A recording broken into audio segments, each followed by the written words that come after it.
আমি মানিকগঞ্জ থেকে আসছি। আপনি? মানিকগঞ্জ থেকে আসছি আমি। আপনার কি সমস্যা ছিল আগে?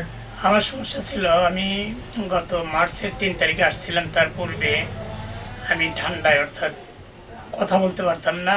কথা বলার আগেই কাশি আসতো, অনেক সমস্যা হতো, গলা বসে থাকতো। হ্যাঁ, আমি এখানে আসার পরে আলী ভাই ট্রিটমেন্ট দিয়েছিলেন। 2 মাস হয়ে গেল, আলহামদুলিল্লাহ খুব ভালো আছি। তারাবি পড়ার আশঙ্কাই ছিল না, তারপর আলহামদুলিল্লাহ তারাবি পড়াইছি, সব কিছু নিয়েই ভালো ছিলাম। আবার ওষুধ শেষ হওয়ার পরে আমি আবার আসছি আজকে দেখায় আবার ওষুধ নেওয়ার জন্য আর কি। আমি নতুন রোগী, হুজুরের কথা শুনে আমি এখানে আসছি। হুজুর আলী ভাইয়ের কাছ থেকে ওষুধ খাওয়ার পরে ভালো হয়েছে, ওইটা জেনে আমি মানিকগঞ্জ থেকে হুজুরের সাথে আসছি আলী ভাইয়ের কাছে ট্রিটমেন্ট নেওয়ার জন্য। ট্রিটমেন্ট নেওয়ার পরে আমার কোনো ব্যথা জাতীয় কোনো নাই, প্রবলেম নাই, এখন আলহামদুলিল্লাহ ভালো আছে। এতে কি আল্লাহর রহমতে আপনি সন্তুষ্ট? জি, আমি সন্তুষ্ট। নাকে হাড় বাঁকা আর মাংস একটু বৃদ্ধি পেয়েছিল।